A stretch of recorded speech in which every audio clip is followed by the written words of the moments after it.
안녕하세요. 신하호 부동산의 이상기 대표입니다. 그동안 잘 지내셨나요? 자, 오늘은 베트남에 입국을 하기 위해서 꼭 필요한 비자에 대해서 한번 알아보도록 하겠습니다. 비자에 대한 종류는 상용비자, 관광비자, 이비자 이렇게밖에 없어요.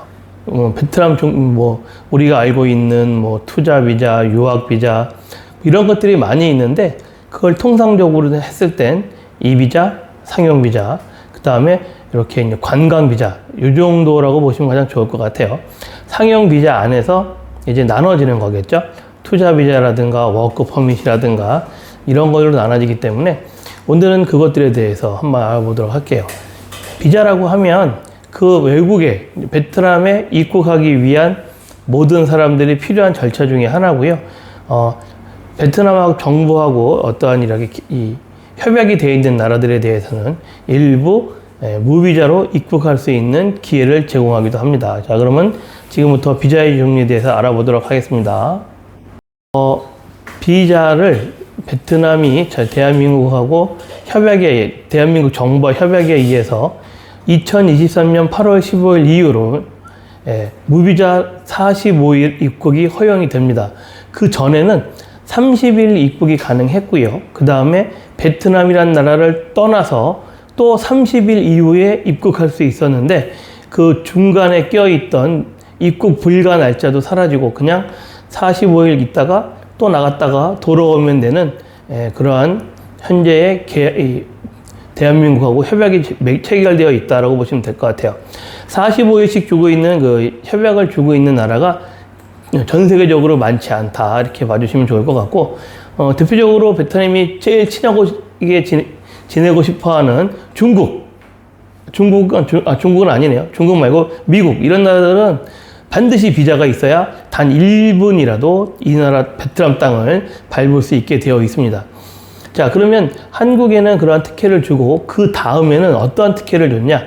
이 비자라는 일렉트릭 비자라는 특혜를 줬어요. 이 특혜에 대해서는 전 세계 사람들이 다 혜택을 받고 있지만 이 비자는 내가 베트남에 있는 그 웹사이트에 들어가서 신청을 하면 돼요.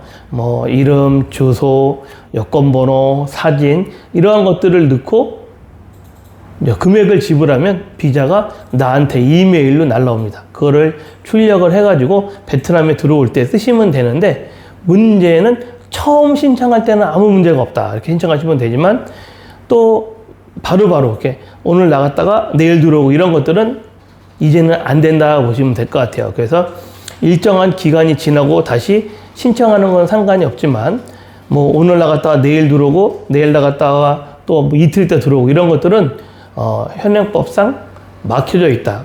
반드시 이 나라를 출국한 다음에 이 비자를 신청해야만 이 비자가 발급이 되고 들어올 수 있다 이렇게 보시면 돼요. 이 비자 발급 기간은 워크데이로 한 5일 정도 보시면 될 것 같고요. 그리고 긴급한 것들에 대해서는 이제 에이전트를 통해서 24시간이면 나올 수 있게 되어 있습니다. 그리고 이 비자는 단수 비자와 복수 비자로 나눠진다는 점 꼭 기억해 주시길 부탁드리도록 하겠습니다. 상용 비자에 대해서 한번 알아볼까요? 관광 비자는 천천히 하시고 상용 비자에 대해서 알아보시는데 상용 비자는 베트남에 있는 기업 또는 기관이 누군가를 비즈니스 목적으로 초청할 때 쓰는 초청 비자라고 보시면 됩니다. 이 초청 비자도 여기서 한국에서 이렇게 대사관을 통해서 발급받고 들어오는 경우가 있고 또는 여기서 메일로 보내서 도착 비자라고 하죠. 공항에 안에 이미그레이션 안에 출입국 사무소 나오기 전에 그 안에 그 비자 발급해주는 사무실이 있어요. 거기서 그 초청장을 내고 기다려 주시면 여권에 비자를 발급해주는 그런 도착 비자도 있다라고 보시면 좋습니다. 자, 그러면 상용 비자를 볼 때 보통 3개월을 주는 거거든요. 3개월. 3개월 갖고 뭔가 비즈니스 하기는 어렵잖아요. 그래서 출장 오시는 분들이 대부분 이 상용 비자로 들어오시는 거고요. 여기서 직장 생활을 한다든가, 냉간 무슨 가게를 운영한다든가, 소상공인 이런 분들은 상용 비자지만 그 안에서 세분화되어 있는 투자 비자 또는 워크 퍼밋을 받으셔야 돼요. 한국에서 주재원들이 많이 들어오고 있죠. 베트남에 많이 들어오고 있는데 그런 분들은 다 워크 퍼밋을 받고 옵니다. 워크 퍼밋 받는 게 굉장히 까다로워요. 뭐 학교 졸업 증명서, 그다음에 범죄 사실 관계 증명서 등등 추천서 뭐 이런 것들을 다 해서 서류를 띄워서 영문으로 돌려서 다시 그걸 베트남 말로 번역을 하고 공증을 받아야 되고, 이렇기 때문에 워크 퍼밋 받기는 굉장히 어렵다. 워크 퍼밋을 받아서 들어왔을 때 내가 회사를 퇴사하는 그 순간에 기간이 남아 있어도 그 워크 퍼밋은 사용되지 못한다, 이렇게 봐주시면 좋을 것 같아요. 베트남에서 이 워크 퍼밋을 사용할 때마다 특히 출국할 때 그거를 확인을 할 때 그 회사에 재직 중인지 안 재직 중인지를 확인을 하거든요. 퇴사했으면 그 워크 퍼밋은 뭐라고 그러죠? 이 불법 체류로 간주되기 때문에 워크 퍼밋 받으신 분들은 그 점을 조심해 주셔야 되고, 상용 비자 중에 이 투자 비자는 내가 이 나라에 사업자 등록증을 내고 외투법인을 만들고 하기 때문에 보통 금액에 따라서 2년에서 10년까지, 지금은 바뀌었어요. 예전에는 2년, 3년밖에 안 줬는데 지금은 2년, 5년, 10년도 준다. 그래서 내가 사업자 등록증을 만들 때 내가 얼마를 가지고 투자할지에 따라서 기간이 늘어난다 보시면 좋을 것 같아요. 그래서 이제 편안하게 사업을 영위할 수 있다, 이렇게 봐주시면 좋겠습니다. 자, 이제 세 번째는 관광 비자 한번 알아볼게요. 이게 사실은 제가 베트남에 처음 올 때 2003년도에 놀러 올 때 관광 비자를 받아갖고 왔어요.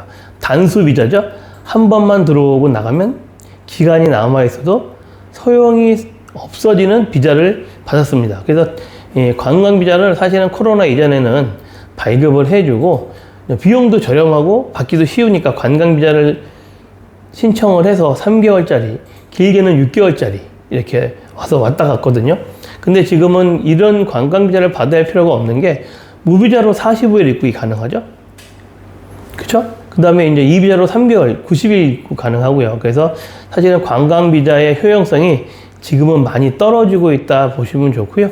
그래도 뭐 나는 편하게 왔다 갈 거야 해서 관광 비자를 받는 경우는 많이 있습니다. 하지만 대한민국 사람들은 현 시점에서 보면 거의 없다라고 보시면 되고, 중국 사람들, 미국 사람들이 주로 받는 비자라고 보시면 좋겠습니다. 자, 이렇게 이제 관광 비자들은 이렇게 그냥 다니시는데, 문제는 뭐냐면 이 관광 비자를 가지고 영리 활동을 하시면 안 돼요. 내가 돈을 벌거나 내가 아르바이트를 하거나 이런 것들 자체가 불법이에요. 대한민국도 마찬가지거든요. 관광 비자를 가지고 영리적인 활동, 경제적 이득을 얻는 활동을 하는 건 불법입니다. 베트남도 마찬가지로 불법이니까 관광 비자로 들어오신 분들은 그 점을 유의해 주시고 조심해 주시면 좋겠습니다. 자, 이제 마지막으로 가족 비자라는 걸 한번 알아볼게요. 가족 비자라는 얘기는 한국 사람이 베트남 사람과 결혼을 하고 베트남 국내에 거주할 때 발급되는 비자라고 보시면 됩니다. 이것도 2023년 8월 15일 이후에 법이 개정되면서 기간이 늘어났어요. 이제 우리가 이제 제가 말할 때 속칭 사위라고 하는데, 베트남 사위들에 대해서 영주권이 지급되지 않아요. 그래서 영원히 살 수는 없습니다. 그냥 이방인처럼, 손님처럼 살아야 되는데, 23년도 이전에는 2년짜리, 3년짜리밖에 주지 않았다. 그전에는 그 기간에도 6개월에 한 번씩 내 베트남 사람, 그 와이프가 내 여권을 들고 공안사, 경찰서 가서 도장 확인을 찍어야 했다. 왜냐면 이 사람이 여기 잘 살고 있다, 어디 가지 않았다라는 것을 확인하기 위한 어떠한 것들이 있었는데, 지금은 그런 것들이 없어졌죠. 그래서 보통 3년짜리, 5년까지 이제 발급을 해주는데, 5년은 이제 조금 오래 사신 분들에 해서 나오고, 경제적으로 좀 어느 정도 여유가 있으신 분들이 나오고, 보통 3년, 2년짜리가 발급되고 있는 실정이다 보시면 될 것 같아요. 그렇게 이루어지고 있고, 이제 여담으로 말씀을 드리면, 한국 남자와 베트남 여자가 결혼해서 자식을 낳으면 18세가 되기 전까지는 이중 국적이 가능합니다. 그래서 이제 뭐 베트남 여권도 있고 한국 여권도 있는 경우가 있다, 이렇게 보시면 될 것 같습니다. 베트남 비자에 대해서 대략적으로 한번 알아봤어요. 제가 이제 베트남에 12년 정도 살고 있는데요. 제가 처음에 올 때는 1년짜리 비자로 사업 비자, 그냥 어떻게 보면 깡통 비자죠. 페이퍼 컴퍼니 회사의 비자를 받아서 한 2년 살고 이렇게 살면 안 되겠다 싶어서 그 당시엔 제가 가게도 했지만 베트남 명의로 가게를 하다 보니까 그렇게 했고요. 지금은 제가 사업자 그당 2년 후에 약 10년 정도 됐네요. 정상적으로 사업자를 등록을 하고 비자를 발급받고 사는데, 이 비자를 이제 발급받을 때의 가장 큰 문제가 이 사람이 합법적으로 이게 살고 있냐예요. 베트남에 외국인이 잘 살고 있느냐, 이거를 바라보기 때문에, 그게 이제 합법적으로 잘 살고 있으면, 저 같은 경우 2년에 한 번씩 비자를 연장하고 있지만 전 가족이 다 살고 있으니까요. 아무런 문제 없이 비자가 발급되고 있다라고 보시면 됩니다. 베트남 정부의 이제 이 세법이 바뀌면서, 세금법이 바뀌면서 탈세 또는 세금을 내지 않으면 비자 발급도 잘 안 돼요. 그래서 이제 투자 비자 하시는 분들, 상용 비자 가지시는 분들은 세금 문제에 대해서 좀 잘 확인해 주시면 가장 좋을 것 같고요. 이 비자가 문제가 돼서 나중에는 블랙에 올라가면은요, 해제가 안 돼요. 그래서 이제 그런 점 조심해 주셔야 되고, 여기서 이제 이 체류 기간만큼, 무비자, 이비자, 상용 비자 체류 기간만큼 있다가 나갔다가 다시 들어오셔야 되는 거지, 계속 오버스테이를 하시면 벌금이 과중하게 나간다는 점 꼭 기억해 주시면 좋을 것 같아요. 오버스테이 이 맥스가 최고점이 6개월이거든요.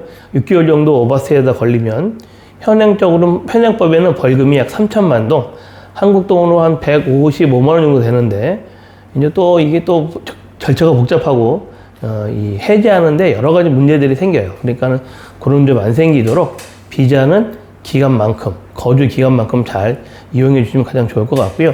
비자가 필요하신 분들, 특히 이비자, 긴급 비자 필요하신 분들은 저희 여기 이렇게 영상에 전화번호, 연락처, 그리고 저 SNS가 나가고 있으니까요. 글로 연락 주시면 제가 최대한 빨리 해결해 드릴 수 있고 합법적으로 해결할 수 있는 방법을 알려드리도록 하겠습니다.